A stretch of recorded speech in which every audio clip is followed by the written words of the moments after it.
I honestly can't see myself spending too much money on future lenses. Lately, I've been contemplating getting another lens when it comes down to for the bodies that I have for my Sony line. And recently, I picked up a 35mm Samyang 2.8 because it was used and cheap just to hold me over while I try to figure out a third lens to add to my arsenal of cameras. I currently have the A7 IV, the A7S III, and the ZVE1 that I use for my videos and for my business. And I've been wanting to contemplate, what lens could I add to my arsenal when it comes down to a third lens that would be one and all kind of style that I could put either on my ZVE1 or my Sony A7S III. Personally, I've been using the 35-150 by Tamron on my A7 IV pretty much exclusively, unless I know I need to do certain B-rolls that I want to use it on my A7S III and sometimes even my ZVE1. My 20-40 by Tamron, I've been using it exclusively almost with my ZVE1 or my A7S III since I use that more for the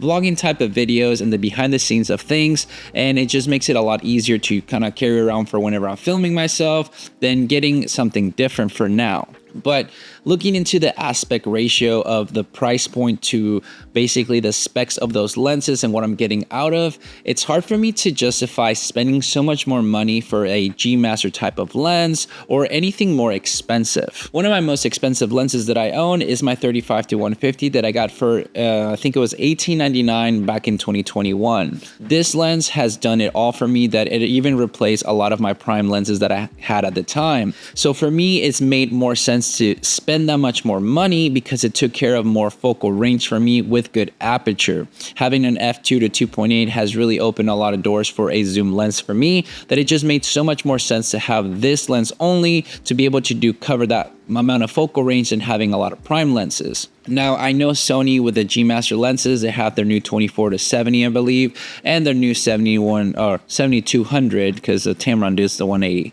My bad. But I can't justify the price point for me to get those lenses to maybe make it a little bit faster or maybe have a better, quality for the dynamic active stabilization with the ZVE1, since they say that if you use native glass with the native body, it works better. But for the price point, am I really wanting to spend that much more money on that just for somewhat better performance? Personally, for me, I don't think it's worth the money for myself. It might be worth for other people, and I'm not taking that away from it, but I'm just sharing my thought process when it comes down to that. I know with my 20-40 by Tamron, it's $699 lens versus getting, their 16-35 that is, I think, 2200, the new version of it. It's a big chunk of change, and that one doesn't even have in-body stabilization or any vibration compensation style like my Tamron doesn't either. But at least in my mind, it's a smaller lens that I can hold a little bit steadier and use the stabilization within the cameras to do more than enough. And as well with their 24-70 and the 70-200, it's just the price point of how much better the autofocus might be for whatever else, is it really justifying compared to these lenses? For example, my Samyang 35 f2.8 is nothing fancy, but it does the job. I can take it with me to have a nice compact little body of a camera with lens ratio if I just want to have something small and easy to capture some photos and maybe some video. Nothing unreal, but it does the job, and I can guarantee you that 99% of people won't be able to tell that I took a photo with that lens itself. Same thing when it comes down to my Tamron.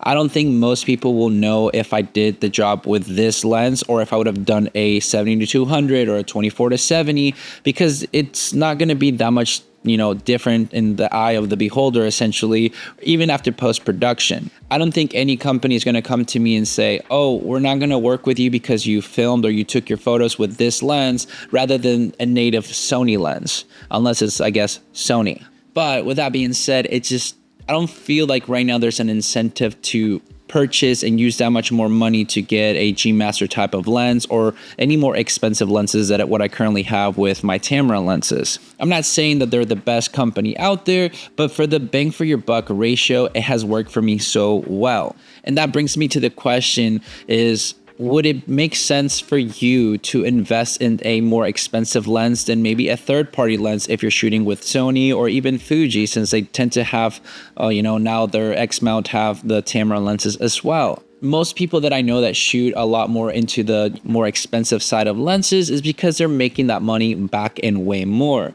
For me, I know I can make my money back and way more even with this setup. Even if I got a G Master lens, it's just why add more costs to myself when I can just be fine with these ones and still put the same output and workflow because they work perfectly for what I need to do, where I don't need to inquire more costs for my business anyway. And that's basically why I have this thought process. And it's just for me kind of having a discussion with you guys just because it felt right to, have these kind of conversations. I love discussing with you guys in the comments. So it always brings into that aspect where we can have kind of these chats because it's good to have, I guess, conversations to see what I'm missing out on or what I'm not missing out on. And I'm maybe justifying my answers, or maybe it'll help me change them because it could make sense if more people come forward to let me know their thought process with more expensive line of lenses, or maybe they've been having great experiences with their third-party lenses as well. For me, I'm going to be contemplating that third lens that I want to use. I've been even looking at the Sony 20-70 f4 because it's an affordable Sony lens that I think would work perfectly fine. But I'm also contemplating getting another 28-75 like how I used to have, and maybe get the new version of it because I like that focal range and the size of it, that I could use it more as a daily kind of type of lens versus my 35-150, since it can be a little bit girthier and heavier. But that's just my thought process. I would love to know your thoughts when it comes down to more expensive lenses, and do you think they're the investment and worth it when it comes down to spending that much more money versus a third-party lens to the cost ratio for the specs point? Would love to know your thoughts, so please leave them down below and we can have some nice discussions. But with all that said and done, guys, thank you so much for watching this video. Make sure to like and subscribe to this video with a friend. I'll catch you guys in the next one. See ya.